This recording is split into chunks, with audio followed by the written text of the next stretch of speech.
Here we go, we're back again with another match day preview and transfer news. And Sunderland don't play the Monday night, yes, Monday Night Football, for the courtesy of Sky Sports at 8 o'clock kickoff. I mean, I'm not a big fan of Monday night games because you've got work the next day. I do prefer Saturday. It is what it is. Well, Sunderland do welcome Burnley up to the Stadium of Light on Monday night, like I said, for the 8 o'clock kickoff. Inconvenient time, but it is what it is. And Burnley are down in second off bottom position with 15 points. Not having a really good season, only won 2 games all season under Scott Parker. Scott Parker, who has had 2, bad seasons with Burnley and Fulham, relegated with one and sacked by the other. Could this be a hat-trick? Both teams were relegated. Could this be a hat-trick of relegations? Burnley have actually picked up the form a little bit in recent weeks. Now, the last few games Burnley have had, they did draw with Spurs after being 1-0 down, come back to be 2-1 up, and then drew eventually 2-2. They did have a very good point away at Liverpool Anfield, again when 1-0 down, so it looks as if Burnley do not know at this moment in time when they beat Millwall 5-1 in the FA Cup. Third round to progress to the next round, which is a pretty good scoreline. And I think they did draw with Manchester United at home as well. So that is 4 games unbeaten. And then I think it was January the 3rd was the last time they lost a game of football, was at home to Brighton. No, away to Brighton. They lost 2-0. And they had a couple of good results before that. So they picked up a few points. Not a great amount because they're down there in second off bottom with only 15 points. Sunderland on 33 points. We're in 11th place, dropped to 11th place with that, a pretty poor performance against West Ham. We must do better this weekend. Sunderland are the only unbeaten home team in the Premier League. Yes, let's say that again. Sunderland are the only unbeaten home team in the Premier League. Won 6, drawn 5. There's one other team in the pyramid who are unbeaten, which is Bromley. So there's 2 teams in the whole of the divisions, which is bizarre. Absolutely fantastic record after Arsenal. Arsenal did lose to Manchester United. I think it was 2-1 or 3-2. 3-2 at the weekend. So Sunderland unbeaten at home. Can we keep that record going? I hope we really can. Now, at the end of the day, it's going to be another tough game because Burnley starting to play well. The bottom 3 teams, Wolves, Burnley and West Ham, as we well know, are all playing better football. Nottingham Forest as well. They're starting to climb a little bit, so they're picking up points. We've got to be careful. We've 13 points clear of West Ham. Burnley with likes of Kyle Walker, Anthony, not the dodgy one that was at Manchester United. The younger Anthony was a much better player. Yeah, Amando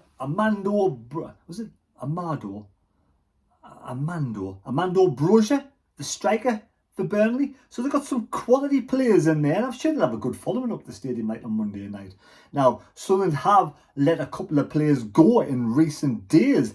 Dan Neil, yes, Dan Neil, a fan's favourite, been there since 2010. Now, Dan was born in South Shields in 2001, and at the age of 9, I think he was, joined the Academy of Light and stayed in the youth set up into 2018.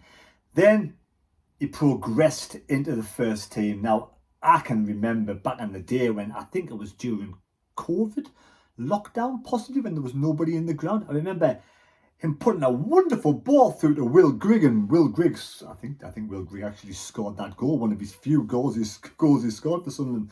But there, we knew then Dan Neil was a defensive midfielder but a good playmaker as well. He scored some cracking goals for Sunderland over the years, getting us promoted to the Premier League, AFL trophy as well. Dan on the terraces as a young kid, watching his team play at the Stadium of Light. What an achievement. Look, let's face it. You've got to respect the lad. 24 years of age. He's moving on to Ipswich on loan to the end of the season, and then Ipswich will take him on. I think his contract runs out, so we don't get anything for Dan Neil. But at the same time, I wish Dan all the best. End of the day, like I said, on the terraces, supporting the club you love as a kid, to captaining your side. That is some achievement. That will always be with Dan Neil. Absolutely fantastic. The fans appreciate him. End of the day, he hasn't gotten any kind of game time this season. And we kind of know, some players make it to the Premier League, that jump from the Championship to the Premier League, like Dan Ballard has. And other players, it's just unfortunate we brought in Granit Xhaka and Noah Siddiqui, 2 absolutely class players, and they've been there for all of the season, just about the Xhaka, apart from the last game he missed. And, you know, for us to progress to the situation we're in now, we had to make that jump. We're bringing in those players in. Sometimes other players are just sort of sitting, you know, just don't make the grade, as in, you know, you're never really given an opportunity. But Regis Labris and obviously Hierarchy don't believe is Premier League standard or be able to keep us in the Premier League. That's the reason why, for me, they haven't played him. But at the end of the day, I wish him all the best. It's a bit hard, like, he's never getting a game in the Premier League, because it would have been a good achievement he might do under Ipswich. Ipswich are currently in 3rd place, very close to Middlesbrough and Coventry in the Championship, so he may well come straight back into the Premier League next season and get his opportunity playing in the Premier League. So I wish Dan Neil all the best, being a fantastic asset, ambassador for the club, lovely young lad. Everyone who's ever met Dan Neil has never got a bad word to say. They all say great things about him. So end of the day, full respect, and I wish you all the best, you know, in your career at Ipswich. Now, I did get 3 caps for the under-20s in England as well, didn't he? I'm sure he did. Masuaku has gone to, is it Lille? Masuaku gone to Lille. Then we have Miende is wanted by a team in France. Now, would you want Miende to go? Isidore is kind of, there's been a bit of spotlight on Isidore, you know, Everton are after him. Is this going to happen? I don't think it will do. You know, we've only got a week to the transfer window closes. We've only brought one player in at this moment in time, the right winger, the young kid. So, do you think we're going to get anybody else in? Or do you think, because we've got enough points in the bag, and I think maybe it's the Hierarchy thinking we've got enough points in the bag, maybe we'll get unbeaten at home, we'll get more points as the season goes on. They don't, maybe they want to keep the powder dry till the summertime, you know? Survive this season, which it looks as if we're going to do. I think we're, you know, almost certain to stay in the Premier League.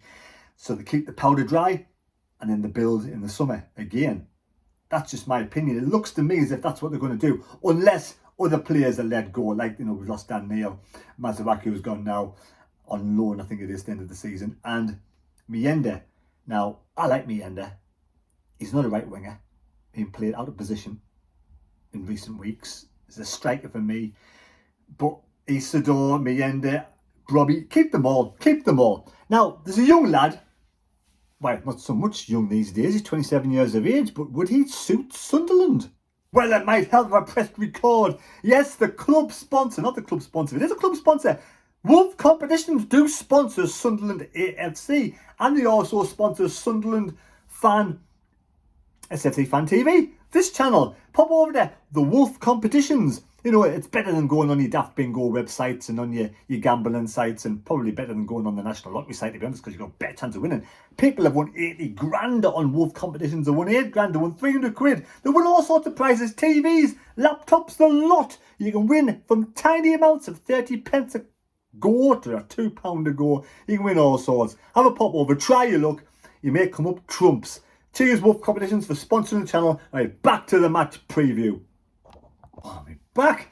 Yes, so Paris FC have a right winger, Algerian, Ian, spelled with 2 L's, Cabell, midfielder, 10 million he could be going for. I think Ipswich are in for him as well. Plays for Algeria, was in AFCON.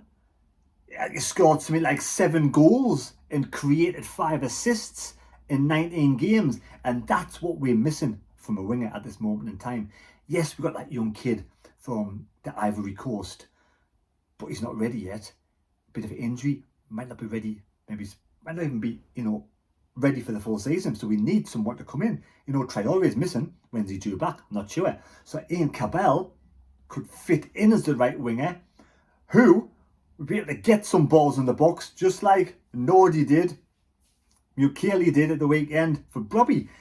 5 assists, 7 goals. He's got an eye for goal. Yes, it's the French league. Some good teams in the French league. So Ian Cabell could. There's lots of dogs barking about this one, but I've never heard anything concrete from any good sources. So what's your thoughts on this young lad? It could be the one that we need. We do need more we need more players to go down the touchline to put the balls in the box, ping the balls in the box for Bobby, because Bobby's proven already he has an eye for goal. He's scored goals, and that goal with his head the other day against West Ham proves he's got an eye for goal with his head as well. So we need to give him more assists and more ammunition in the box. So we need to bring players in who are going to do that. And maybe, we are lacking at the moment, and we don't know how long before Traore is back. We've got plenty on the left-hand side. We've got Mundle, we've got Talby, we've got Adingra. Probably Talby, Adingra, then Mundle is the order of play. But on the right, we're lacking. Mienda's not a right winger. And it was just shown last week against West Ham. He couldn't get past his man. We need somebody on the right-hand side. But yeah, Burnley game. We need it. I think we've always bounced back from a defeat. So let's do the same again. Let's keep this fortress going at the stadium. Like, the Sunderland fans are amazing. Sell-out crowd like usual. Let's get that game. Get 3 points in the bag. I think if we definitely win on Monday, then 3 points, that's it. It's not in doubt. I think we're 100% surviving the Premier League. I think we're going to now anyway. So I'm not really worried, to be honest. But team news, what would you do? I think with no Xhaka. If Xhaka's not back on Monday, which they said he wouldn't be, I'd be definitely tempted to start Diarra. Definitely Diarra over Hume. After, it is what it is. I think Diarra come on against West Ham and he showed he's got a bit about something about him, So for me, Diarra, Lafay, Siddiqui in the midfield, the back four, keep it the same as I think Mukeli, if he's not injured, hopefully Touchwood is okay. He went off. He wasn't happy when he went off mine against West Ham, but he had a bit of a niggle, I think. So let's hope he's okay. Mukeli, Ballard, Alderete. Ronaldo needs to have a better game than the weekend against West Ham, but he's been brilliant this season, so there's no reason why he won't bounce back. And I'm sure he's the kind of bloke who would want to prove everybody wrong, and come into the home game at the weekend and do brilliant. So there's the back four. 3. I think we're going to go for Talby on the left. On the right, on the right, we don't have anybody on the right. Talby started the season on the right. So do you think Talby go on the right and Dingle on the left? That was the initial thoughts at the beginning of the season when Talby was bombing up and down the right-hand side. Is Traore back? Bobby keeps his place. So there we go. Let me know your team thoughts down below. I'm going to go for a 2-1 Sunderland win. We never do things easy. We never really win any easy games apart from the West Ham game to start the season 3-0. So yeah, I know we beat Wolves 2-0, but that was like a 1-0 to the end of the game. So I'm going to go for a 2-1 win. I'd love 3 points. I really would. Keep them unbeaten. Record going. Beat the Scott Parker's Burnley side. Burnley, give them some due. They've played well over the last few weeks and they've improved. So there we go. Hope you've enjoyed the video. Don't forget to subscribe to the channel. And we'll see you folks. Cheers.